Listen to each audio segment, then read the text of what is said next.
యెషయా గ్రంథము 27వ అధ్యాయము 6వ వచనం అందరం కలిసి చదువుకుందాం. Page number 589. 27వ అధ్యాయము 6వ వచనం అందరం కలిసి చదువుకుందాం. రాబో దినములలో యాకోబు వేరుపారును, ఇశ్రాయేలు చిగిర్చిపోయిను, వారు భూలోకమును ఫలభరితముగా చేయుదురు. ప్రార్థన చేసుకుందాం. ప్రేమానముకొని మా ప్రియ పరలోక తండ్రి, యేసు ప్రభువా, చవణ పాఠ్యభాగమును దీవించి ఆస్వాదించి మాతో మీరే మాట్లాడి నీ కృపను మా పక్షాన మీరు కనపరచమని మా ప్రభువును రక్షకును నాడు యేసుక్రీస్తు అతి పరిశుద్ధమైన నామమున ప్రార్థించి అడిగి వేడుకుంటున్నాను పరమ తండ్రి, ఆమేన్. సరే, దేవుడు తన ప్రజలకు ఒక వాగ్దానం ఇస్తూ ఉన్నాడు. ఏమని అంటే, రాబో దినాలలో అంటే ఇక మీ ముందున్న జీవితాలలో మీరు ఎలా ఉంటారు అని అంటే చాలా చక్కగా చెప్తా ఉన్నాడు. యాకోబు మొదట ఏమైందంట, వేరు పారుతుంది. రెండవదిగా ఇశ్రాయేలు చిగుర్చి పోయిను. మూడవది భూలోకమును ఫలభరితముగా చేయదు. 3 విషయాలు చెప్పాడు. యాకోబు ఏమవుతుందంట, బాగా వేరుపారుతుంది. రెండవది ఇశ్రాయేలు చిగుర్చి పోయిను. మూడవదిగా వారు ఫలభరితంగా ఉంటారు.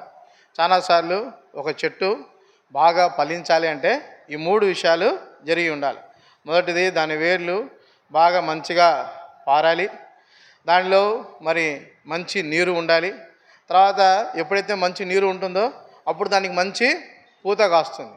మరి పూత మనం కూడా చూస్తూ వచ్చాం, మాడిపూత బాగా కాసింది, కానీ ఈ వర్షానికి ఏమైపోయింది, మొత్తము పడిపోయింది. అయితే మరి పూచిన ప్రతి పువ్వు కాయ.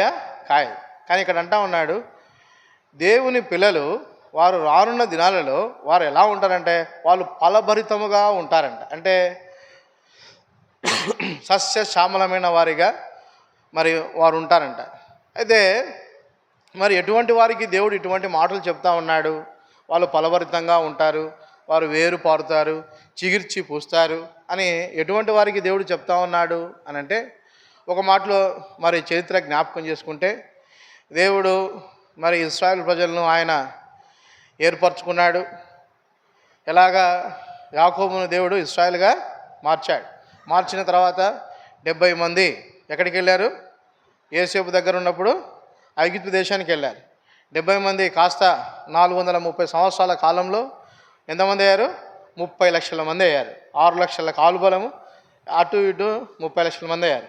ఈ 30 లక్షల మంది ఎక్కడున్నారు? ఐగుప్తు దేశంలో ఉన్నారు. ఐగుప్తు దేశం నుండి దేవుడు వారికి వాగ్దానం చేసి పాలు తేనెలు ప్రవహించే దేశంలోనికి వారిని తీసుకొని వచ్చినాడు. ఒక తరము నశింపజేసి మరో తరమును దేవుడు పాలు తేనెలు ప్రవహించే దేశానికి తీసుకొని వచ్చినాడు. మరి అక్కడ మొదట వారు న్యాయాధిపతులు ఉన్నారు, తర్వాత వారు రాజును అడిగారు. మరి రాజులు కూడా తమ జీవితంలో వారు పొరపాట్లు చేస్తూ తప్పిపోయిన వారిగా వారు కనపడుతూ ఉన్నారు. అయితే ఇక్కడ చూస్తూ వచ్చినట్లయితే ఇది చివరి కాలం. మరి ఉజ్జియా, మరి ఆహాము, హిజ్కియా, ఉజ్జియా, ఆహాబు కాలం. ఈ యెషయా రాసిన ప్రవక్త యెషయా గ్రంథం ఎప్పుడు రాశాడంట? ఉజ్జియా, ఆహాబు, హిజ్కియా కాలం. మరి చివరి కాలాల్లో వారి పరిస్థితులు ఎలా ఉన్నాయి అని అంటే, ప్రజలు 10 గోత్రాలు ఒకవైపు ఉన్నాయి, 2 గోత్రాలు ఒకవైపు అయిపోయినాయి. మరి గడిచిన ఆల్రెడీ పేరుకు వచ్చింటే మీకు కొన్ని విషయాలు చాలా చక్కగా అర్థమయ్యేవి. ఇప్పుడు నేను చెప్పిన సందర్భాలు అందులో చాలా ఉన్నాయి. ఇక్కడ చూస్తూ వచ్చినట్లయితే ఈ చివరి దశలో దేవుని ప్రజలు శేషం మాత్రమే ఉన్నారు. కొద్ది మందే ఉన్నారు. అయితే మిగతా వారందరూ ఎలా ఉన్నారు? ఈ కొద్ది మందిలో కూడా ఎలా ఉన్నారు? వారి ప్రవర్తన, వ్యక్తిగత జీవితాలు ఎలా ఉన్నాయి అని అంటే, చూడండి, దేవుడు ఎటువంటి వారిని మీరు ఫలభరితంగా అవుతారు అని చెప్తా ఉన్నాడు అని ఆలోచిస్తే రండి, యెషయా గ్రంథము 5వ అధ్యాయం 1 నుండి 5 వచనాల వరకు మనము చదువుకుందాం. ఎటువంటి వారికి దేవుడు వాగ్దానం చేస్తూ ఉన్నాడు, వీరి జీవితాలు ఎలా ఉన్నాయి చూద్దాం రండి. 5వ అధ్యాయము 1 నుండి 5 వచనాల వరకు చదువుదాం. నా ప్రియుని గూర్చి పాడదను వినుడి, అతని ద్రాక్ష తోటను నాకు ఇష్టమైన వాడిని గూర్చి పాడదను వినుడి. సత్తువ భూమి గల కొండ మీద నా ప్రియునికి ఒక ద్రాక్ష తోట ఉండెను. ఆయన దానిలో బాగుగా త్రవ్వి రాళ్ళను ఏరి అందులో శ్రేష్టమైన ద్రాక్ష తీగలు నాటెను. దాని మధ్యను బురుజు ఒకటి వేయించి ద్రాక్ష తొట్టిని తొలిపించెను. ద్రాక్ష పళ్ళు ఫలింపవలనని ఎదురు చూచుండెను, కానీ అది కారు ద్రాక్షలు కాచెను. ఏమంటా ఉన్నాడు ప్రభు? ఒక సత్తువ గల భూమి మీద దేవుడు ఒక ద్రాక్ష తోటను నాటాడంట. ఎవరు ఈ ద్రాక్ష తోట? ద్రాక్ష తీగలు ఎవరు? మనమే, దేవుని పిల్లలే ద్రాక్ష తీగలు. చూడండి, 80వ అధ్యాయము కీర్తన గ్రంథము 80వ అధ్యాయము 8వ వచనం. నీవు ఐగుప్తులో నుండి ఒక ద్రాక్షవల్లిని తెచ్చితివి, అన్యజనులను వెళ్ళగొట్టి దాన్ని నాటితివి. ఐగుప్తు నుండి వచ్చిన ద్రాక్షవల్లి ఎవరు? దేవుని పిల్లలు. దేవుడు వారిని నాటాడంట. ఎక్కడ నాటాడంట? సత్తువ భూమి, సత్తువ భూమి గల కొండ మీద దాన్ని ఆయన నాటాడు. తర్వాత దాంట్లో ఉన్న రాళ్ళన్నీ వేరేసాడు, దానికి ఒక బురుజు కట్టించాడు, అంటే ఒక సెక్యూరిటీ హౌస్. ఏం చేశాడు దేవుడు? దానికి ఒక సెక్యూరిటీ ఇచ్చాడు. తర్వాత అనుక్షణము దాన్ని ఆయన కాపాడుతూ ఉన్నాడు. పగలు రాత్రి దేవుడు దాన్ని కాస్తూ ఉన్నాడు. అయితే మరి పగలు రాత్రి దేవుడు కాచి కాపాడుతూ ఇప్పుడు ప్రభు దేని కొరకు ఎదురు చూశాడంట? కాపు కొరకు ఎదురు చూశాడు. దేవుడు దేని కొరకు ఎదురు చూస్తూ ఉన్నాడు? కాపు కొరకు ఎదురు చూస్తూ ఉన్నాడు. అయితే ద్రాక్ష పండ్లు ఫలింపవలని ఎదురు చూస్తున్నాడు, కానీ అది కారు ద్రాక్షలు కాచాడు. ఏం కాచిందంట? ఇది ఇప్పుడు కారు ద్రాక్షలు కాచిన అనుభవంలో ఉన్నారు. కారు ద్రాక్షలు అంటే ఏంటి? మంచి తీయని పండ్ల. ఎటువంటి పండ్లు? కట్టిక చేదు. కారు అంటే ఏంటి? కట్టిక చేదు. అసలు మనం తినలేం, తగలలేం. నాలుక తగిలితే నాలుక ఏమవుతుంది? రుచి కోల్పోతుంది. ఉదాహరణకు మీరు ద్రాక్ష పండ్ల కొట్టుకెళ్తే నల్లని ద్రాక్ష పండ్లు అక్కడ కనపడతా ఉంటే కొనేటప్పుడు మీ మనసు ఏం చెప్తుంది? ఇంటికి పోయి తినేంత వరకు ఎందుకు ఆగాలి అన్న, ఒక పండు తీసుకొని తింటానంటాం. ఆశపడతాం. ఆశపడి ఒక పండు తీసుకొని అలా చేతులు రుద్దుకొని తింటాం. మరి కొనేటప్పుడు కొనే ఒక వ్యక్తికే అంత ఆశపడి పండును తినాలని కోరుకున్నప్పుడు మరి దాని ఇతరం నాటి ఆ నారు పెరిగి పెద్దదై దాన్ని సమృద్ధిగా దాన్ని పోషించి దాన్ని అన్ని విధాలుగా బాగోగులు చేసిన రైతుకి ఎంత కోరిక ఉంటుంది? చూడండి, దేవుడు మనిషిని ఎంతగానో ప్రేమిస్తూ వచ్చాడు, సమకూర్చాడు. బానిసత్వం నుండి, ఐగుప్తు దేశం నుండి వారిని విడిపించాడు. తన కొరకు వారు ఫలించాలని, తన వారిగా వారు ఉండాలని, ఒక ప్రత్యేకమైన జనంగా వారు కనపడాలనేదే దేవుని కోరిక. అందుకొరికే దేవుడు బానిసత్వం నుండి వారిని విడిపిస్తూ వచ్చాడు. ఇప్పుడు ప్రభు అంటా ఉన్నాడు, అయితే వారు ప్రభు అనుకున్నట్టుగా వారు కనపడటం లేదు. మన విశ్వాస జీవితయాత్రలో మనం కూడా పాపం అనే ఐగుప్తు మరి సాతాను దాసత్వంలో మనము ఉంటూ వచ్చాం. దేవుడు మనల్ని విడిపించాడు. సంపూర్ణంగా తన కుమారుడిగా, తన కుమార్తెగా ఆయన మనల్ని చేసుకున్నాడు. మనకు స్వాతంత్రాన్ని ఇచ్చాడు. ఇప్పుడు మనం దేని కింద బంధుత్వం లేము? సైతాను కింద. మరి లేకపోతే లోకంకి, సైతానికి మనము దాసులం కాం, మనము స్వతంత్రులం. మన ఇష్టానుసారంగా మనం బ్రతికే హక్కు దేవుడు మనకు ఇచ్చాడు. అయితే ఇక్కడ చూస్తూ వచ్చినట్లయితే వారి యొక్క స్వాతంత్రాన్ని వారు దుర్వినియోగపరుచుకున్నారు. ప్రభువును సంతోషపెట్టే అనుభవం వారి జీవితాల్లో కనపడటం లేదు. ప్రభు అంటా ఉన్నాడు, 4వ వచనం, 5వ అధ్యాయము 4వ వచనం, నేను నా ద్రాక్ష తోటకు చేసిన దానికంటే మరేమి దానికి చేయగలను? అది ద్రాక్ష పండ్లు కాయునని నేను కనిపెట్టినప్పుడు అది కారు ద్రాక్షలు కాయుటకు కారణమేమి? ప్రభువే అడుగుతూ ఉన్నాడు. నేను మీకు ఏం తక్కువ చేశాను? చాలాసార్లు మన జీవితాల్లో మనము ప్రభువుకు మనం అవిధేయులుగా మనం ఉన్నామని మనం గ్రహించుకుంటే మన మనసాక్షి మనల్ని నొప్పిస్తుంది. ఏమని? ప్రభు మనకేం తక్కువ చేశాడు? ఆరోగ్యం ఇవ్వలేదా? ఆయుష్ని ఇవ్వలేదా? సమృద్ధి అయిన జీవితం ఇవ్వలేదా? గడిచిన జీవితాల్లో మన జీవితాన్ని మనం పరిశీలించుకున్నట్టయితే మన పూర్వీకుల కంటే దేవుడు మనల్ని ఆత్మీయంగా, ఆర్థికంగా, ఆరోగ్యపరంగా దేవుడు అన్ని రకాలుగా మనల్ని ఆశీర్వదిస్తూనే ఉన్నాడు. అయితే మన జీవితాలు ఎలా ఉన్నాయి అనంటే ప్రభు కొరకు ఫలింపలేని జీవితాలు ఉన్నాయి. ఒక మాటలో చెప్పాలి అనంటే దేవుని బిడ్డగా కనపడవలసిన సమయాల్లో, దేవుని కుమారుడుగా కుమార్తెగా నిలబడవలసిన సమయాల్లో మనము దేవుని వారిగా మనం కనపడటం లేదు. ఒకవేళ మనం కనపడినా ఎలా కనపడతా ఉన్నామంటే నామకార్థ క్రైస్తవ జీవితంలో కనపడతా ఉన్నాం. చూడండి, నిష్ఫలమైన జీవితము. కారుద్రాక్షలు అంటే ఏంటివి? నిష్ఫలమైనది. అది ఫలించింది కానీ అది ఉపయోగము లేని ద్రాక్ష పండ్లు. ఒక మాటలో చెప్పాలంటే రండి, హోషేయ గ్రంథము 10వ అధ్యాయం 1వ వచనం. హోషేయ గ్రంథము 10వ అధ్యాయము 1వ వచనం. ఇశ్రాయేలు విస్తారముగా వ్యాపించిన ద్రాక్ష చెట్టుతో సమానము, వారు బాగుగా ఫలించిరి, ఫలము ఫలించిన కొలది వారు బలిపీఠములను మరి విశేషముగా చేర్చు వచ్చిరి. తమ భూమి ఫలవంతమైన కొలది. చాలు. ఇక చూసుకుంటూ పోతే మరి ఇశ్రాయేలు జీవితాలు అక్కడ రాయబడుతూ వచ్చినాయి. ఇశ్రాయేలు బాగుగా ఫలించారు, అంటే గొప్పవారయ్యారు, ధనవంతులయ్యారు, ఐశ్వర్యవంతులయ్యారు. అయితే వారు ఫలించే కొద్దీ వారు ఏం చేస్తూ వచ్చారంట? బలిపీఠాలు కట్టారు. ఆ కాలంలో మరి ఏంటి, ఒక నియమం ఉంటా వచ్చింది. ఏంటి ఆ నియమం అంటే, ఎవరైనా ఒక పాపం చేస్తే ఆ పాపానికి సరిపడే పాప పరిహారం అంటే ఒక క్రయధనము దేవుడు ఉంచుతూ వచ్చాడు. ఉదాహరణకు చిన్న పాపం చేస్తే మరి ఒక చిన్న పావురం, తర్వాత మరి గొర్రె, ఆ తర్వాత ఎద్దు, ఇలాగా దేవుడు ఒక పరిమాణాన్ని, పాపపు పరిమాణాన్ని బట్టి దేవుడు ఒక నియమాన్ని ఉంచుతూ వచ్చినాడు. అయితే ఇశ్రాయేలు ప్రజలు ఎలా ఉన్నారు అని అంటే, పాపము చేయటం, ఓహో దేవుడు ఇది అడిగాడు కదా అని చెప్పి దాన్ని అర్పించటం. తర్వాత అర్పించే సమయాల్లో వారు ఎలా ఉన్నారంట? పావురమును అర్పించవలసిన అవసరం వస్తే వాళ్ళు ఏం చేసేవాళ్ళంట? గొర్రెని అర్పించేవాళ్ళంట. గొర్రెని అర్పించవలసిన అవసరం వస్తే ఎద్దును అర్పించేవాళ్ళంట. పైగా వాళ్ళు ఏం చెప్పేవాళ్ళంట? యాజకుడా, మీరు రండి, చూడండి, నేను చేసిన పాపము చిన్నదే, అయితే నేను అర్పించే అర్పణ పెద్దది, కాబట్టి ఇప్పుడు దేవుడు సంతోషపడతాడు. చాలాసార్లు మన జీవితాల్లో, మన వ్యక్తిగత జీవితాల్లో మనం కూడా ఏదో చేసి ప్రభు కోరుకున్నట్టు మనం బ్రతకకుండా, దేవుడు అడిగిన జీవితాన్ని మనం ప్రభుకు ఇవ్వకుండా, వ్యక్తిగత రహస్య జీవితమును ప్రభుకు అర్పించకుండా బాహ్య జీవితంలో మనం ఎన్నో చేస్తూ ఉంటాం. అయితే యేసు ప్రభు చాలా స్పష్టంగా చెప్పాడు. ఏం చెప్పాడంటే, రహస్యమందు చూచు మీ తండ్రి మీకు ప్రతిఫలం ఇస్తాడు. చాలాసార్లు మన వ్యక్తిగత జీవితాల్లో మనల్ని మనం పరీక్షించుకున్నట్లయితే బాహ్య జీవితంలో మనం కూడా ఇశ్రాయేలు ప్రజల వల్లే మనం ఉన్నాం.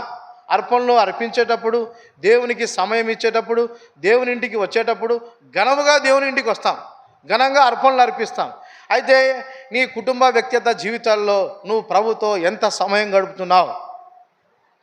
రహస్యంగా నువ్వు ఎంత మటుకు దేవునితో నువ్వు మాట్లాడుతూ ఉన్నావు? ఎంత సమయమును నీ ప్రభువుకు నువ్వు కేటాయిస్తూ ఉన్నావు? అనేక గంటలు, దినములు, మాసములు గడిచిపోతూ ఉన్నాయి. అయితే మన జీవితాలు మాత్రం మారని అనుభవంలో మనం ఉన్నాం. ఇక్కడ చూస్తూ వచ్చినట్లయితే కొన్నిసార్లు మన మనస్సాక్షి, మన హృదయము ఎలా ఉంటుంది అనంటే, ఇర్మియా గ్రంథము 2వ అధ్యాయము 35వ వచనం.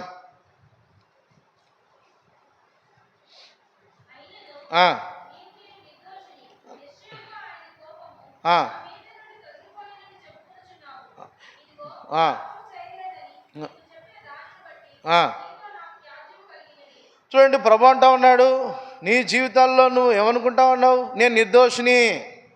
ఆదివారం వచ్చాను ప్రార్థనకు, నిర్దోషిని అయిపోయాను. ప్రార్థన గుడికి వచ్చాను, నిర్దోషిని అయిపోయాను.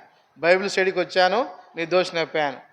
మన జీవితాల్లో మనము వ్యక్తిగత జీవితంలో మనల్ని కట్టుకోకుండా భౌతికంగా మనం దేవుని ఇంటికి వస్తే ప్రభు అంటా ఉన్నాడు, నీతో నాకు వ్యాజ్యం కలిగింది, నీతో నాకు వ్యాజ్యం కలిగింది. అంటే మన ఇద్దరికి కయ్యం. ఎందుకు కయ్యం? ఎక్కడ కయ్యం? భౌతికంగా కాదు, మానసికంగా, మనస్సులో, ఆత్మలో ప్రభువుతో మనం కలిసి ఉన్నామా? చూడండి, అనేక పర్యాయములు మనం ఎలా ఉంటామనంటే, ఈరోజు చర్చికి పోకపోతే అదేదో మనసు బాగోదు, బైబిల్ చదువుకోకపోతే మనసు బాగోదు, ప్రార్థన చేసుకోకపోతే మనసు బాగోదు, ఇట్లాంటి నామకార్థ క్రైస్తవ జీవిత ఆలోచనలో మనం ఉంటాం. కొన్నిసార్లు బైబిల్ చదువుకుంటే నేను ఏదో మంచి పని చేశాను అనిపిస్తుంది, ప్రార్థన చేసుకుంటే నేను మంచి పని చేశాను అనిపిస్తుంది. ఆదివారం ఆరాధనలో పాల్గొంటే నేను మంచి పని చేసినా అనిపిస్తుంది. కానీ అది కాదు ప్రభు కోరుకునేది.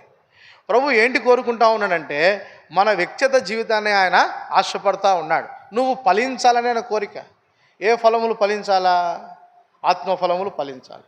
మరి ఫలిస్తే నీ ఫలములు ప్రభు తింటాడా? అనేకమైన విశ్వాసులు తింటారు నీ ఫలాలు. నీలో ఉన్న ప్రేమ, దీర్ఘశాంతము, దయాలత్వము, మంచితనము, ఆశా నిగ్రహము, ఇంకా విశ్వాసము, సాత్వికము, ఇవన్నీ అనేకులు నీ తోటి సహవిశ్వాసులు వారు నీ ఫలములు భుజిస్తారు. భుజించి వారు ఆత్మీయంగా కట్టబడి ప్రభు యొద్దకు వారు చేర్చబడతారు. అయితే మన జీవితాలు ఎలా ఉన్నాయి? దేవుడు మనల్ని ఎలా చేశాడు? శ్రేష్టమైన నిక్కమైన ద్రాక్షవల్లిగా ఆయన తెచ్చాడు. తెచ్చి ఆయన నాటితే మనం ఏం ఫలిస్తున్నామంట? కారు ద్రాక్షలు ఫలిస్తూ ఉన్నాం. ఇర్మియా గ్రంథము 2వ అధ్యాయము 21వ వచనం.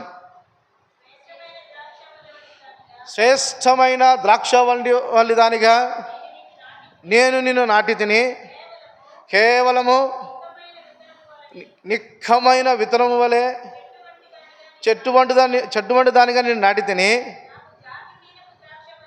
నాకు జాతిహీనపు ద్రాక్షవల్లి వలె నువ్వెట్లు భ్రష్ట సంతానమైతివి. ప్రభు అడుగుతూ ఉన్నాడు, నువ్వెందుకు భ్రష్ట సంతానం అయిపోయావు? నువ్వెందుకు కారు ద్రాక్షలు కాల్చావు?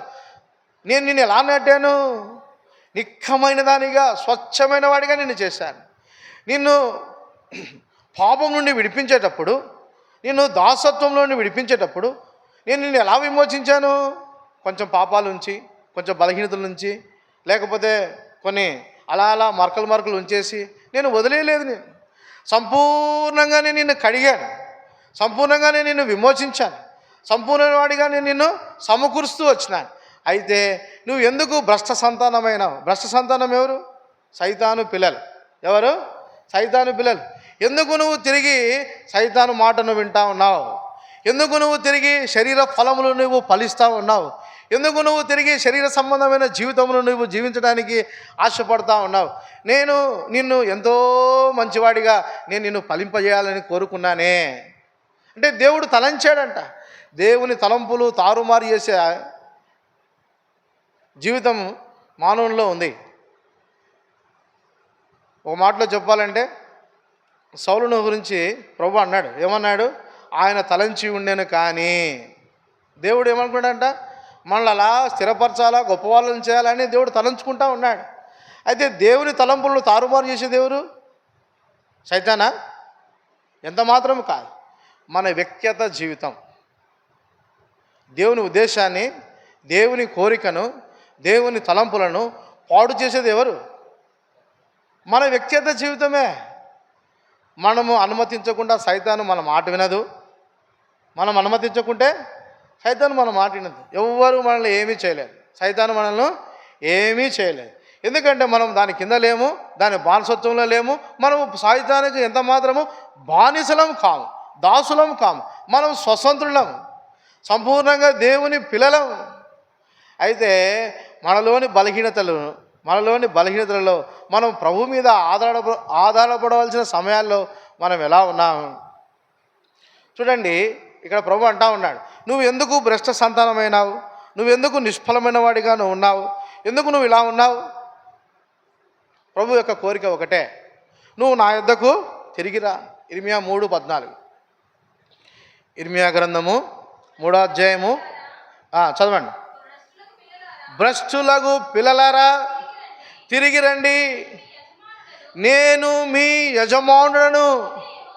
ఇదే యెహోవాకు. దేవుడికి ఏమిష్టం అనంటే తిరిగిరా. నువ్వు నిష్ఫలమైన కారు ద్రాక్షలు కాసే అనుభవంలో నువ్వు ఉన్నావేమో, శరీర సంబంధమైన ఫలములు ఫలించే జీవితంలో నువ్వు ఉన్నావేమో, శరీరానుసారమైన జీవితంలో మనం ఉండవచ్చు. మన శరీరంను సంతోషపెట్టే జీవితం, మనుషులను సంతోషపెట్టే జీవితం, లోకమును సంతోషపెట్టే జీవితం, కుటుంబ జీవితంను సంతోషపెట్టే జీవితం, ఇటువంటి జీవితం మనం కలిగి ఉన్నామేమో. అయితే ప్రభు అంటా ఉన్నాడు, ఒకవేళ నువ్వు భ్రష్టులుగా నువ్వు ఉంటే, ఓ భ్రష్ట సంతానమా, మీరు ఏం చేయాలంట? తిరిగి రండి. ఎక్కడికి రావాలా? నీ యజమానుని యొద్దకు నువ్వు తిరిగిరా. ఒకవేళ సైతాన్ని యజమానుడు అనుకుంటే మనం అక్కడే ఆగిపోతాం. మనం జ్ఞాపకం చేసుకోవాలా. ఏమని జ్ఞాపకం చేసుకోవాలా? యేసు ప్రభు తన స్వరక్తం ఇచ్చి నన్ను ఆయన కొన్నాడు, నేను ఆయన కుమారుడని, నేను ఆయన కుమార్తెను అని మనం ఎప్పుడైతే జ్ఞాపకం చేసుకుంటామో మనం అప్పుడు ఆయన యొద్దకు తిరిగి వస్తాం. తిరిగి వచ్చిన వారికి దేవుడు ఏం చేస్తాడు చూడండి. రోమీయులకు రాసిన పత్రిక 11వ అధ్యాయము 26వ వచనం.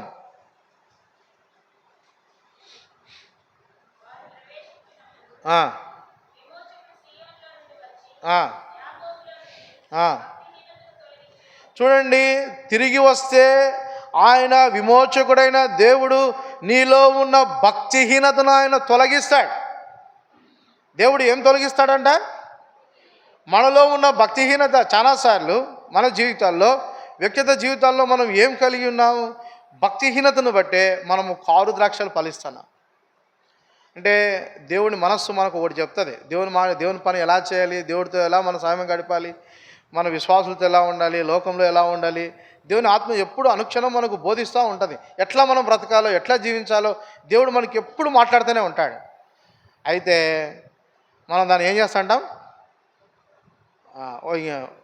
ఒక మాటలో చెప్పాలంటే ఓవర్కమ్ చేస్తాం. కంప్యూటర్ భాషలో చెప్పాలంటే ఓవర్ రీడ్ చేస్తాం. అంటే ఏంటి? ఆ కమాండ్ని మనము అధిగమిస్తాం.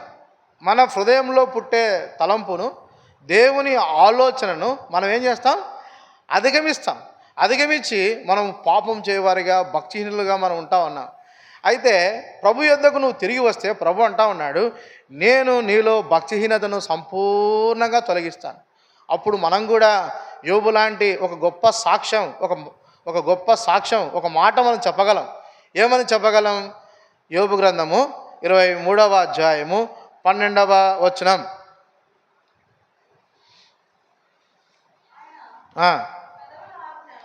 ఆయన పెదవుల ఆజ్ఞను నేను విడచి తిరగలేదు,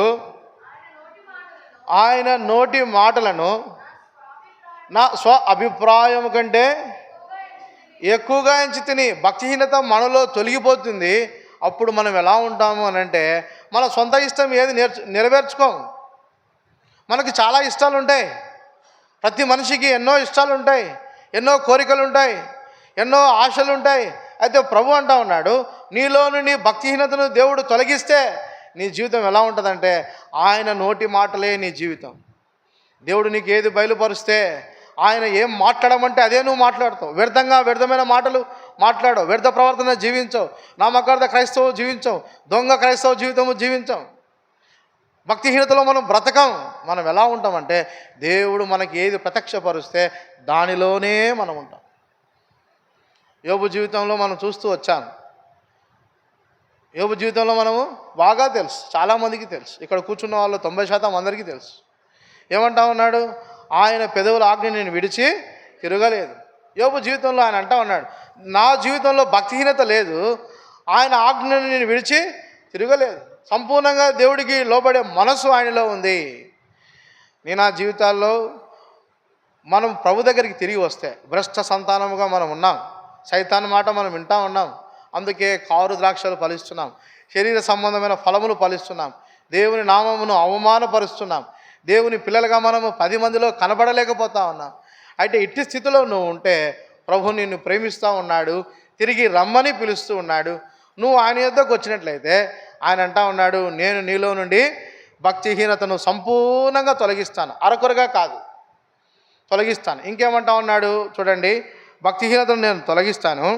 తర్వాత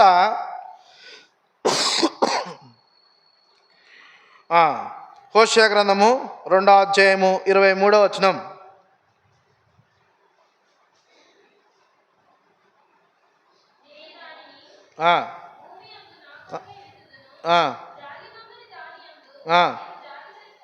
జాలి నొందని దాని యందు నేను జాలి చేసుకొందును.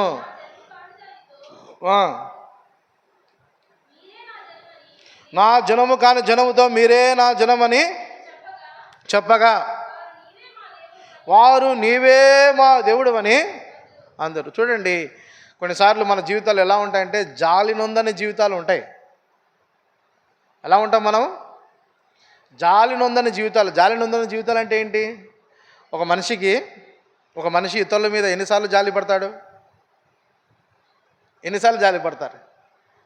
ఒకసారి తప్పు చేస్తే జాలి పడతారు, 2 సార్లు తప్పు చేస్తే జాలి పడతారు, 3 సార్లు తప్పు చేస్తే జాలి పడతారు. పదే పదే తప్పులు చేస్తామంటే జాలి పడతారా? ఏమంటారు? హట్, వీడు మూర్ఖుడు, చెప్పిన మాట విండు కాబట్టి వీడిని విడిచిపెడదామంటారు. అయితే ప్రభువు మనల్ని చూస్తూ వచ్చినప్పుడు మన జీవితాలు కూడా ఎలా ఉన్నాయంటే జాలి నొందని జీవితాలు. అంటే దేవుడు లోకంలో మనుషులు ఎవరు మన మీద జాలి పడరు. చాలాసార్లు మనం గమనిస్తూ వచ్చినట్లయితే అవిశ్వాసినైనా లోకస్తుని మీదైనా జాలి పడతారు, కానీ విశ్వాసులు ఎవరి మీద జాలి పడరు, మరో విశ్వాసి మీద జాలి పడరు. ఏమంటారంటే కన్నా తప్పులు లెక్కేస్తారు. చూసావా, సరిగ్గా చర్చికి పోడు, ప్రార్థన చేసుకోడు, దేవునితో నమ్మకంగా ఉన్నాడు, అబద్ధాలాడతాడు, మోసం చేస్తాడు కాబట్టి దేవుడికి శిక్ష వేశాడు. విశ్వాసుల హృదయాల్లో జాలి ఉండదు, మనుషుల హృదయాల్లో జాలి ఉండదు. అయితే ప్రభు అంటా ఉన్నాడు, నీ స్థితిగతులు జాలి నొందనమైనా సరే నేను నీ పక్షాన నేను జాలి నొందుతాను. అప్పుడు నువ్వేమంటావు? నువ్వే నా దేవుడవయ్యా. అప్పుడు నువ్వేమంటావు?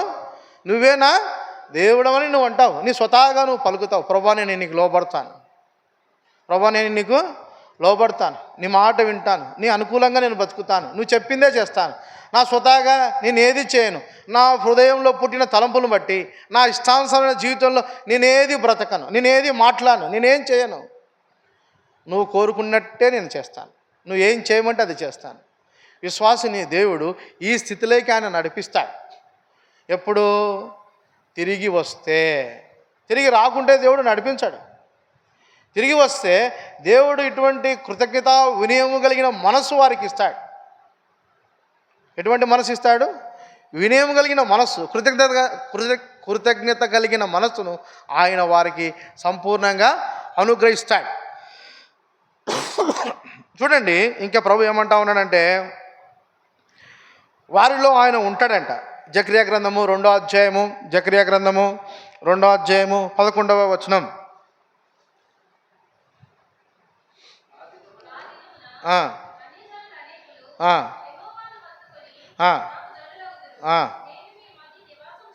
నేను నీ మధ్య నివాసము చేతును.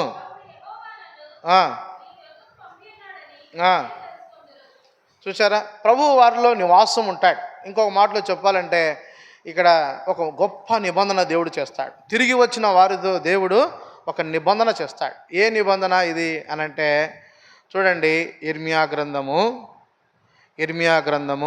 31వ అధ్యాయము, ఇర్మియా గ్రంథము 31వ అధ్యాయము 31వ వచనం నుండి 34వ వచనం వరకు మనము క్లుప్తంగా ధ్యానం చేసుకుందాం. అలా తీసి ఉంచండి.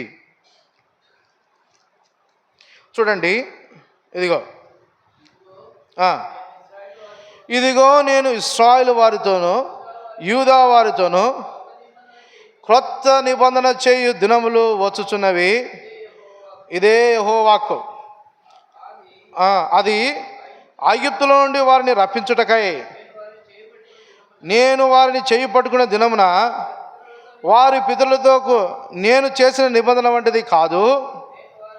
నేను వారి పెనిమిటను వారు నా నిబంధనను భంగము చేసుకొనిరి. ప్రభు అంటా ఉన్నాడు, నువ్వు భ్రష్ట సంతానమై కారు ద్రాక్షలు కాసే అనుభవంలో నువ్వు ఉన్నావేమో.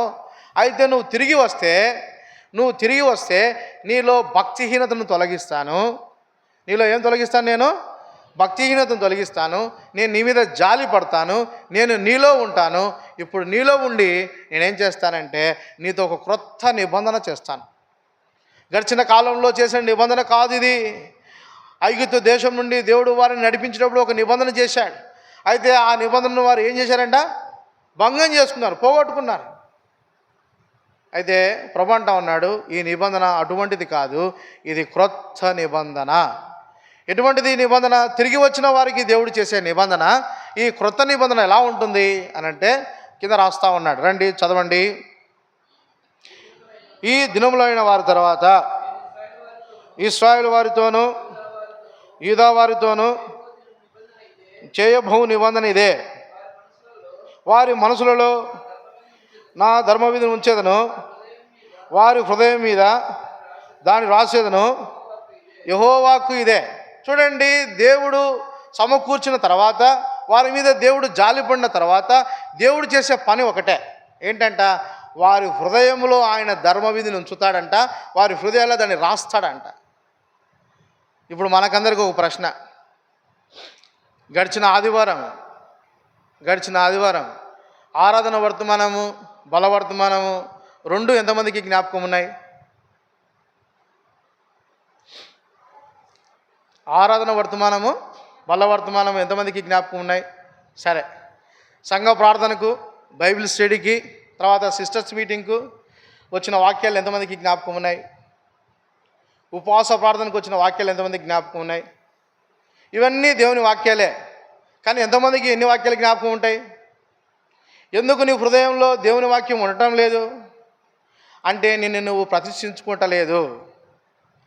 దేవుని వాక్యం నీ హృదయంలో ఉంటే దేవుని వాక్యము సుత్య వలె నిన్ను నలుస్తుంది, ఖడ్గం వలె నిన్ను ముక్కలు ముక్కలుగా కోస్తుంది, నిన్ను దీనునిగా రిక్తునిగా ప్రభు కొరకే నిన్ను తగ్గిస్తుంది. అప్పుడు నువ్వు ఏం చేస్తావు అంటే ప్రభువుకు లోబడతావు. దేవుని వాక్యము నీ హృదయంలో పదే పదే పదే పదే మాట్లాడుతూ ఉంటే ఆ మాటకు నువ్వు విధేయుడవైతావు, లోబడతావు, దీనుడిగా రిక్తుడిగా తగ్గించుకుంటావు.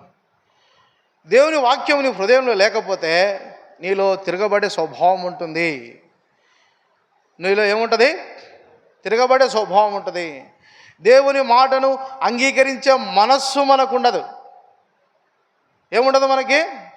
దేవుని ఇంటికి వస్తున్నాం, పోతూ ఉన్నామే, కానీ దేవుని వాక్యానుసారంగా బ్రతికే బ్రతుకు మనకు ఉండదు. దీనికి కారణం ఏంటి? దేవుడు నీ హృదయంలో ఆయన వాక్యాన్ని ఉంచుటలేడు. దేవుని సేవకులు, పెద్దలు, పరిచారకులు దేవుని యొక్క వాక్యమును వారు అందుకొని మీ హృదయాల్లో వేస్తూ ఉన్నారు. వేస్తూ ఉంటే వేసిన వాక్యాన్ని వెంటనే ఎవరు ఎత్తుకపోతున్నారు? నమ్మకంగా సైతాన్ని ఎత్తుకపోతున్నాడు. అందుకే మనకేం గుర్తులేవు. వాక్యాలు ఎంతమందికి గుర్తున్నాయి? వారానికి 5 మాటలు. ఎన్ని మాటలు? 5 మాటలు. గుర్తుపెట్టుకుంటే మనకు సంవత్సరానికి ఎన్ని మాటలు అవుతాయి? మన జీవితం ఎంత బాగుపడుతుంది, మనం ప్రభు కొరకు ఎంత మంచిగా బ్రతకగలం. ప్రతి మాట మనల్ని గద్దిస్తుంది, నొప్పిస్తుంది, సరిచేస్తుంది. దేవునికి అనుకూలమైన జీవితం బ్రతకమని మనల్ని ప్రోత్సాహపరుస్తుంది. మరి నిన్న మా పాప ఎలారా హోంవర్క్ చేసింది. హోంవర్క్ చేస్తే నేను రాశాను అనుకొని వాళ్ళ మేడము మళ్ళీ అదే హోంవర్క్ ఇచ్చిందంట.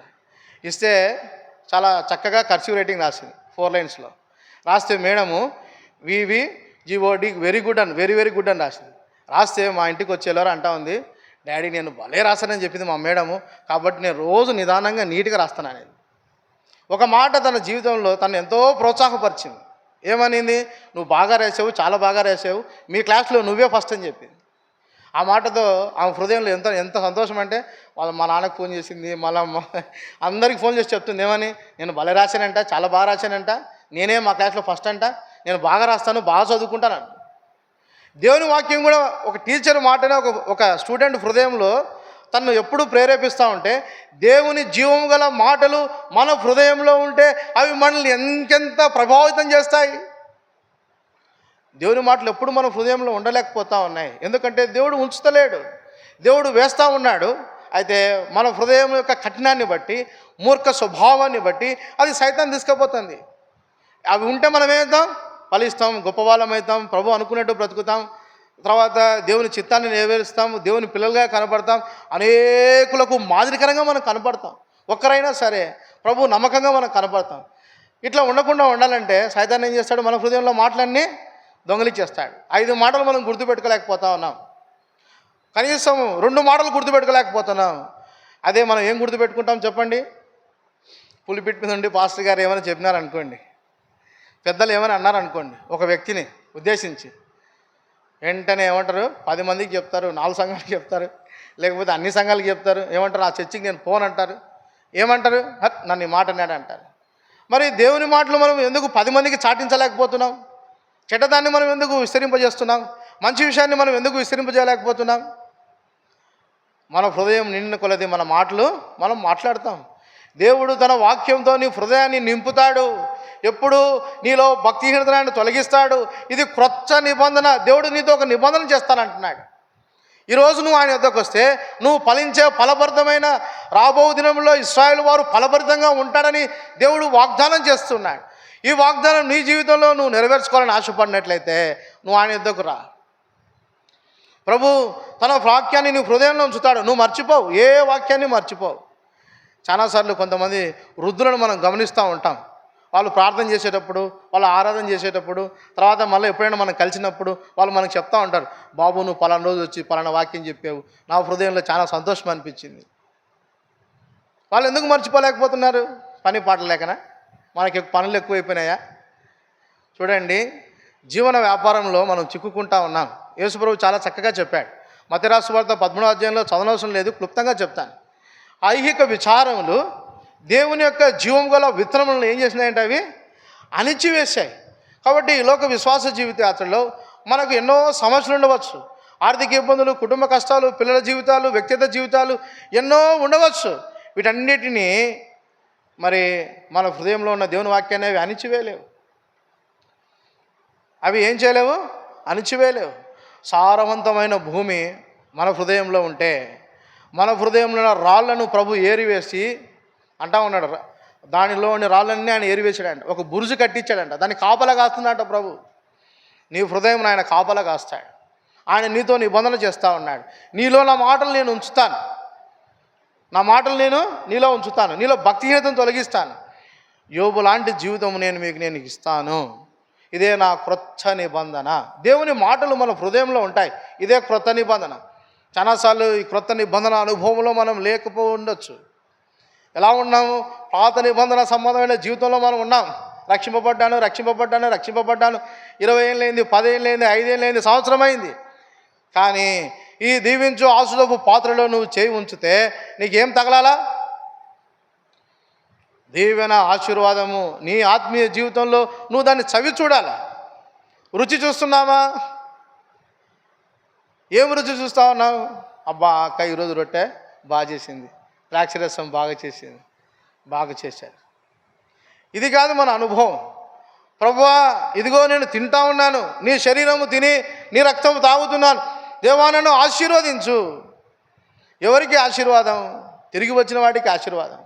ఎవరికి దేవుడు నిబంధన చేసేది? తిరిగి వచ్చిన వాడితో దేవుడు నిబంధన చేస్తూ ఉన్నాడు. చూడండి 31వ అధ్యాయము ఇర్మియా గ్రంథము 34వ వచనం. చూసారా? నేను వారికి దేవుడినై ఉంటాను, వారు నాకు జనులై ఉంటారు. కింది చదువుతాను. నేను వారి దోషములు క్షమించి వారి పాపములు ఇక నిన్నడూ జ్ఞాపకం చేసుకున్నాను. కనుక అల్పులేమి గనులేమి అందరూ నన్ను ఎరుగుదురు. నేను వారి దోషాలన్నీ క్షమిస్తాను, మళ్ళీ ఎన్నడే కానీ జ్ఞాపకం చేసుకోను. నిజమైన దేవుని పిల్లలుగా దేవుడు వారిని ప్రతిష్టపరుస్తాడు. మనం చేసిన తప్పిదాలు మనల్ని దేవుడు ఎప్పుడూ జ్ఞాపకం చేసుకోడంట. మనుషులైతే ఏం చేస్తారు? మాటి మాటికి దాన్ని మనం మర్చిపోతామంటే కూడా సైతాన్ రేపెడతా ఉంటాడు. అయితే ప్రభు అంటా ఉన్నాడు, నేను మరెన్నడే కానీ వాటన్నిటినీ నేను జ్ఞాపకం చేసుకున్నాను. ఎందుకు? భేదములు జ్ఞాపకం చేసుకుంటే ఏమొస్తుంది? భేదములు వస్తాయి. భేదముల ద్వారా ఏమవుతుంది? సత్సంబంధం కలిగి ప్రభుత్వం మనం జీవించలేం. అందుకే చాలాసార్లు మన ఆరాధనలో మనం ఈ మాట జ్ఞాపకం చేసుకోవాలి. ప్రభువా నేను పాపిని, దుర్మార్గుని, దుష్టుని కాపాడావు, నేను పడి చెడిపోయాను, నన్ను కాపాడావు అని అంటాం, మంచిదే. కానీ ఎంతకాలం అదే ఆరాధనలో ఉంటావు? నువ్వు పాపివే, దేవుడు ఇడిపించాడు, సంపూర్ణంగా నేను కడిగాడు, పవిత్రపరిచాడు, పరిశుద్ధపరిచాడు. కాబట్టి నూతన జీవితంలో దేవుడు నీకేం చేశాడో దాన్ని బట్టి మనము ఆరాధించవలసిన అనుభవంలో మనం ఉన్నాం. ఇక్కడ చూస్తూ వచ్చినట్లయితే ప్రభు అంటా ఉన్నాడు, నేను ఇక ఎన్నడే కానీ వారి పాపములను వారి దోషములను జ్ఞాపకం చేసుకోను, అల్పులేమి గనులేమి అందరూ నన్ను ఎరుగుదురు. ఇంకో మాటలో చెప్పాలంటే ఈ నిబంధన ఇంకొక చోట కూడా ఉంది. రండి, యెషయా గ్రంథము 59వ అధ్యాయము. ఇదంతా ఒకే కాలంకు సంబంధించిన నిబంధననే. 20వ వచనం 21వ వచనం కలిసి చదువుకుందాం. రండి అందరం కలిసి చదువుదాం. యెషయా గ్రంథము 59వ అధ్యాయము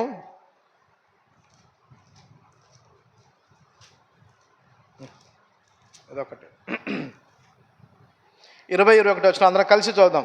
సీయోను నొద్దకును యాకోబులో తిరుగుబాటు చేయటం మాని మల్లుకొండ వారి యొద్దకును విమోచకుడు వచ్చును. ఇదే యెహోవా వాక్కు. నేను వారితో చేయి నిబంధన ఇది. నీ మీదనున్న నా ఆత్మయు నేను నీ నోట ఉంచిన నా మాటలను నీ నోట నుండి, నీ పిల్లల నోట నుండి, నీ పిల్లల నోట నుండి ఈ కాలం మొదలుకొని ఎల్లప్పుడూ తొలగిపోవు అని యెహోవా సెలవిచ్చుచున్నాడు. దేవుడు అంటా ఉన్నాడు, ఏమంటున్నాడంటే తిరుగుబాటు మానుకొని మరలి వచ్చిన వారికి దేవుడు నిబంధన చేస్తున్నాడు. తిరిగి వచ్చిన వారికి దేవుడు నిబంధన చేస్తున్నాడు. తిరుగుబాటు చేయడం మానుకోవాలి. చాలాసార్లు మనం తిరుగుబాటు చేస్తూ ఉంటాం. ఎట్లా తిరుగుబాటు చేస్తాము? భౌతికమైన తిరుగుబాట్లు కాదు. చాలామంది తిరుగుబాట్లు చేస్తారు, దేవుని పక్షాన తిరుగుబాటు చేస్తారు. భౌతికమైన తిరుగుబాటు కాదు, మానసికమైన తిరుగుబాట్లు. ఏంటి తిరుగుబాటు? ఇది మానసికమైన తిరుగుబాటు. దేవుని సమయం ఏంది? దేవుని ఇంటికి రావాలా? దేవుడు రమ్మని పిలుస్తూ ఉన్నాడు, ప్రార్థన కుడికి రమ్మంటున్నాడు. నీ హృదయంలో తిరుగుబాటుతనం ఉంది కాబట్టి నువ్వేం చేస్తావు? దేవుడితో సమయాన్ని గడపకుండా నువ్వు ఎక్కడ గడుపుతావు? నీ ఇంటిలో గడుపుతావు. నీ ఇష్టానుసారంగా ఉంటావు, ఎక్కడికంటే అక్కడికి వెళ్తావు. తర్వాత ఏమనుకుంటావు? ఆదివారం ఆరాధన పోతే చాలు, బలలో పాల్గొంటే చాలు, అదే ముఖ్యం, ఇంకేం ముఖ్యం కాదు.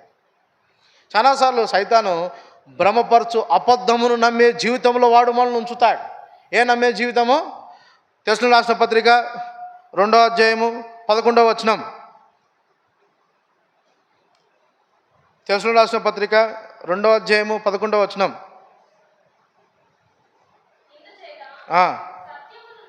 సత్యమును నమ్మక దుర్నీతి యందు అభిలాష గల వారందరూ అబద్ధము నమ్మునట్లు మోసము చేయి శక్తిని దేవుడు వారికి పంపుతున్నాడు. చూడండి, దుర్నీతి యందు ఆశ కలిగి, అంటే దేవుని పక్షాన తిరుగుబాటు చేయడం మానివేయకుండా నీ ఇష్టానుసారంగా నువ్వు బ్రతుకుతూ ఉంటే దేవుడు అంటా ఉన్నాడు, నిన్ను అబద్ధము నమ్మి ఆత్మకాన్ని అప్పగిస్తాడు, విడిచిపెడతాడు. ఎవరు విడిచిపెడతారు నిన్ను? సేవకులు విడిచిపెట్టారు, పెద్దలు విడిచిపెట్టారు, పరిచారకులు విడిచిపెట్టరు, విశ్వాసులు విడిచిపెట్టరు. అక్క, అన్న, అమ్మ రండి దేవుని ఇంటికి రమ్మని పిలుస్తూ ఉంటారు. వారు వస్తారు, నీ ఇంటికి 10 సార్లు తిరుగుతారు దేవుని ఇంటికి రమ్మని, కానీ నువ్వు మాత్రం రాలేవు. దీనికి కారణం ఏంటి? చాలాసార్లు నేను కూడా ఆలోచన చేశాను ఈ విషయాన్ని. ఎందుకబ్బా ఈయన ఎన్నిసార్లు పిలిస్తే రావడం లేదు, ఈ సహోదరు ఎన్నిసార్లు పిలిస్తే రావడం లేదు, ఏమైంది? నాలో తప్ప, వాళ్ళలో తప్ప, ఎవరిలో తప్పు ఏంటి అన్నీ ఆలోచిస్తే అప్పుడు దేవుడు నాకు ఈ మాట చెప్పాడు. అప్పుడు నాకు ఈ లేఖన భాగం నాకు గమనంలోకి వచ్చింది. ఏంటంటే వారిని ఎవరు విడిచిపెట్టినారంట? మనుషులందరూ పరితపిస్తూ ఉన్నారు, కలుపుకోవాలా, చేయాలా, వాళ్ళు మనతో ఉండాలని. అయితే దేవుడే వారిని విడిచిపెట్టాడు. కాబట్టి నిన్ను దేవుడు విడిచిపెడతాడేమో, జాగ్రత్త. తిరుగుబాటు చేస్తే నిన్ను ఎవరు విడిచిపెడతారు? దేవుడు విడిచిపెడతాడు, మనుషులు కాదు, సంఘం కాదు. ఎవరు విడిచిపెడతారు నిన్ను? దేవుడే విడిచిపెడతాడు. కాబట్టి మన జీవితంలో మనం ఎలా ఉండాలి అని అంటే తిరిగి వచ్చే వారుగా మనం ఉండాలి. ఎలా ఉండాలి? మనము తిరిగి వచ్చే వారిగా మనం ఉండాలి. తిరిగి వస్తే ప్రభు అంటా ఉన్నాడు, నేను మీ మీద నా ఆత్మను ఉంచుతాను. ప్రభు యొక్క వాగ్దానం ఏంటి? నేను మీ మీద నా ఆత్మను ఉంచుతాను. నీ నోట నా మాటలు ఉంటాయి. నువ్వు మాట్లాడే ప్రతి మాట ఎవరి గురించి మాట్లాడతావు? నన్ను గురించే నువ్వు మాట్లాడతావు, నా మాటలే నువ్వు మాట్లాడతావు, ఘనముగా నువ్వు మాట్లాడతావు. రక్షింపబడిన ప్రారంభ దినాలలో మన విశ్వాస జీవితంలో మనం ఎలా ఉంటూ వచ్చాం? ఎవరు నిన్ను ఏం అడగరు. ఎక్కడికో మార్కెట్కో పోతావు, లేకుంటే బస్సులో కూర్చుంటే నువ్వు ఏం మాట్లాడుతూ ఉంటావు? పక్కనోడు వాడు నిన్ను పిలిచాడు, తలసాడు, కానీ నువ్వే అన్న, నేను యేసుని నమ్ముకున్నాను, నా జీవితం ఇట్లా, నేను మావుపడ్డాను, మంచున్నాయాను, మేము పలానోళ్ళము, పలానా జీవితం మాది, ఇట్లా మేము మంచిగా పాడాం, మీరు నమ్ముకోండి యేసు అని వాడిని అడగకుండా నువ్వు చెప్తా. కానీ కాలక్రమేణా ఏమైనా మన జీవితం రాను రాజుగురం గాడిదైనట్టుగా అందరూ భయపడతారంట. ఏమని? అయ్యో బాబు, ఇది రాజుగురం, దీన్ని బాగా మేపాలా, లేకపోతే ఇది రాజు ఎప్పుడు వస్తాడో యుద్ధానికి, ఎప్పుడు దీన్ని సారీ చేస్తాడో తెలియదు, ఎవరు ఎక్కుతుంటారు ఈ గుర్రాన్ని అని చెప్పి దాన్ని బాగా మేపుతారు.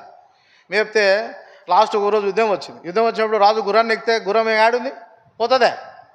తిని ఏమైపోయింది? అది బాగా మంచి దేహం వచ్చింది కానీ పరిగెత్తే అనుభవం మర్చిపోయింది.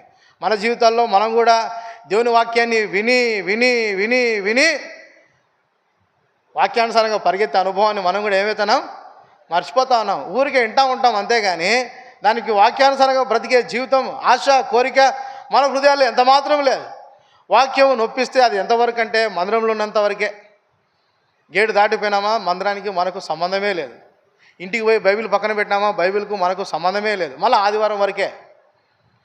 ఎంతకాలం ఇటువంటి భ్రష్టమైన జీవితంలో మనం ఉంటాము? ప్రభువు మనల్ని ప్రశ్నిస్తూ ఉన్నాడు. ఎంతకాలము నువ్వు ఇటువంటి జీవితంలో నువ్వు ఉంటావు? తిరిగిరా. ఊరికి నామకార్థంగా బడిలో పాల్గొనవద్దు, నామకార్థంగా దేవుని ఇంటికి పోవద్దు, ఏదో విన్నానంటే దేవుని వాక్యాన్ని వినవద్దు. నువ్వు తిరిగిరా. భౌతికంగా నువ్వు వస్తూనే ఉన్నావు, కానీ ఆత్మీయంగా నువ్వు తిరిగిరా. నేను నిన్ను ఆశీర్వదిస్తాను, నేను నిన్ను సమకూరుస్తాను, నీలో భక్తిహీనతను తొలగిస్తాను, నీతో నేను ఒక నిబంధన చేస్తాను. ఆ నిబంధనలో నా ధర్మశాస్త్రము నీ హృదయంలో నేను రాస్తాను. తొలగిపోదు, అది ఎన్నటికీ తొలగిపోదు. దాన్ని బట్టి నువ్వు భక్తిహీనుడిగా కాక భక్తిపరుడుగా నువ్వు బ్రతుకుతావు, మంచివాడిగా నువ్వు ఉంటావు.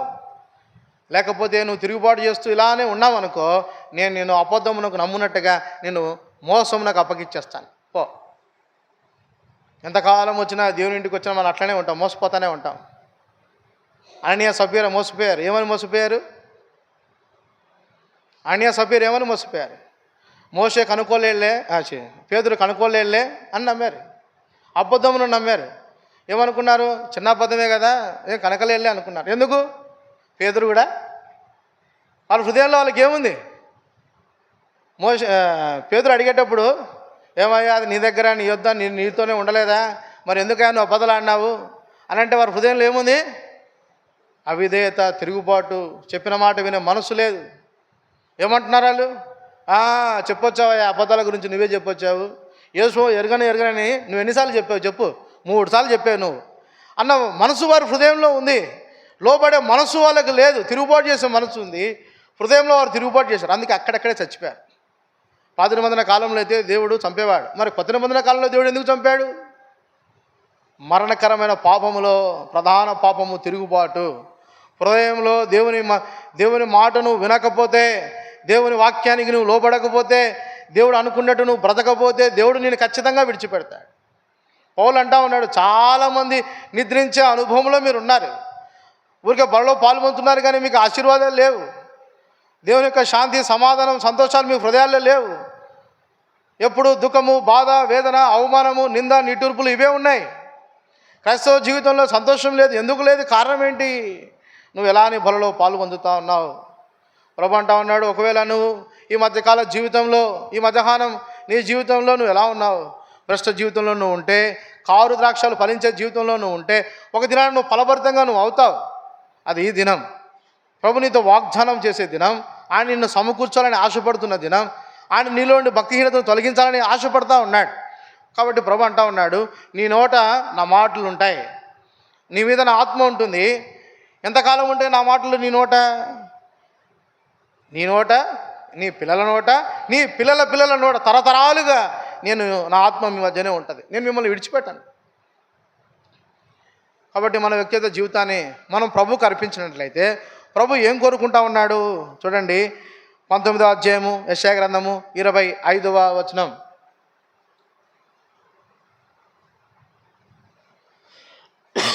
యెషయా గ్రంథము 19:25, 25 వర్స్ 25.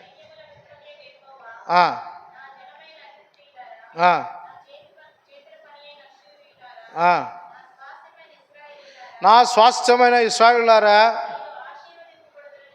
మీరు ఆశీర్వదింపబడుతుందని చెప్పి, చూసారా, దేవుడు అంటా ఉన్నాడు, నా స్వాస్థ్యం మీరందరూ ఎవరు? నా స్వాస్థ్యం, నా వారు. కాబట్టి మీరు ఏమవుతారు? తిరిగి వచ్చినారంటే నేను మిమ్మల్ని ఆశీర్వదిస్తాను. మొట్టమొదటిగా ఆత్మీయంగా నేను ఆశీర్వదిస్తాను.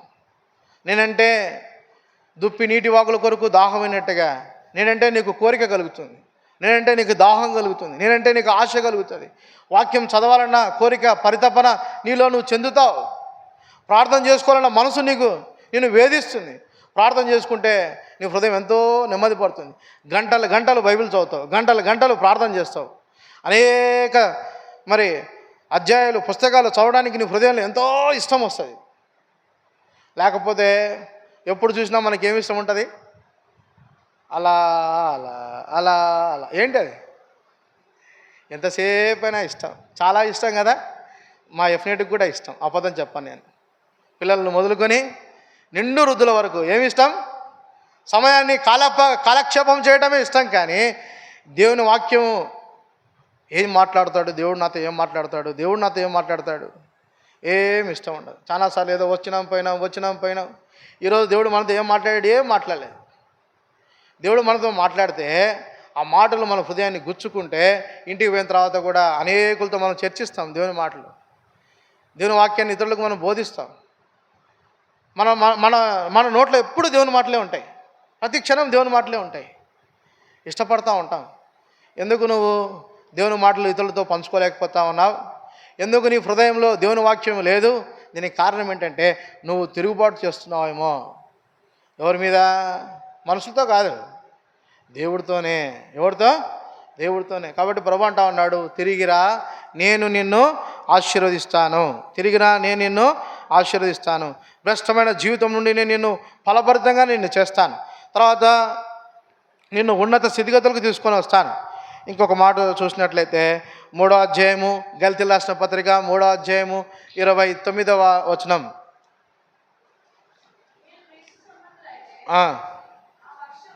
ఆ పక్షమందు అబ్రహాం యొక్క సంతానమైండి వాగ్దాన ప్రకారము. చూసారా, ఆనాడు దేవుడు ఇశ్రాయేలు యాకోబు వారికి వాగ్దానం ఇచ్చాడు. అదే వాగ్దానంలో ఇప్పుడు మనమేమవుతాం? వారసులం అవుతాం. దేవుడు అంటా ఉన్నాడు, రా నువ్వు నా వారసుడివి, నా కుమారుడివి, నా వాడివి, నేను నీ యజమానుని. నువ్వు దేనికి వారసునివి? వాగ్దానమునకు నువ్వు వారసునివి, నువ్వు ఫలించడానికి వారసునివి, నువ్వు గొప్పవాణి కావడానికి వారసునివి, ఉన్నత స్థితిగతులు రావడానికి నువ్వు వారసునివి. అందుకొరకే నేను ఏర్పరచుకున్నాను, నిర్ణయించుకున్నాను. ఆరాధన వర్తమానంలో ఉన్నట్టు అభిష్టమైంది, మార్పు లేని ఇష్టం. నువ్వంటే నాకు ఎంతో ఇష్టం, ఎంతో ప్రేమ. అందుకే ప్రభు తిరిగి తిరిగి తిరిగి ఆయన మాటి మాటికి సమకూర్చుకొని ప్రతిష్ఠించి నిలబెట్టాలని ఆయన ఇష్టపడుతూ ఉన్నాడు. ఎన్నిసార్లు మనం తప్పిపోయినా, ఎన్నిసార్లు మనం సారిపోయినా దేవుడికి ఇంకొకరు లేకనా, ఇంకొకరు దొరకనా? కాదు. సంపూర్ణంగా ఆయన మనల్ని ప్రేమిస్తూ ఉన్నాడు, సంపూర్ణంగా ఆయన చిత్తానికి లోపడాలని మనల్ని ఆయన కోరుకుంటూ ఉన్నాడు. అందుకే ప్రభు అంటా ఉన్నాడు, నువ్వు నా మాటిని నువ్వు తిరిగి వస్తే నేను నిన్ను ఆశీర్వదిస్తాను, నువ్వు వారసునిగానే ఉంటావు. ఇంకేమంటా ఉన్నాడు అని అంటే, నీ హృదయంలో నా మాటలు ఉంచుతాను, నా ఆత్మను ఉంచుతాను, నా మాటలు నీ నోట ఉంచుతాను. ఇంకేమంటా ఉన్నాడు చూడండి, రండి. హోషేయ గ్రంథము 14వ అధ్యాయము 6వ వచనం.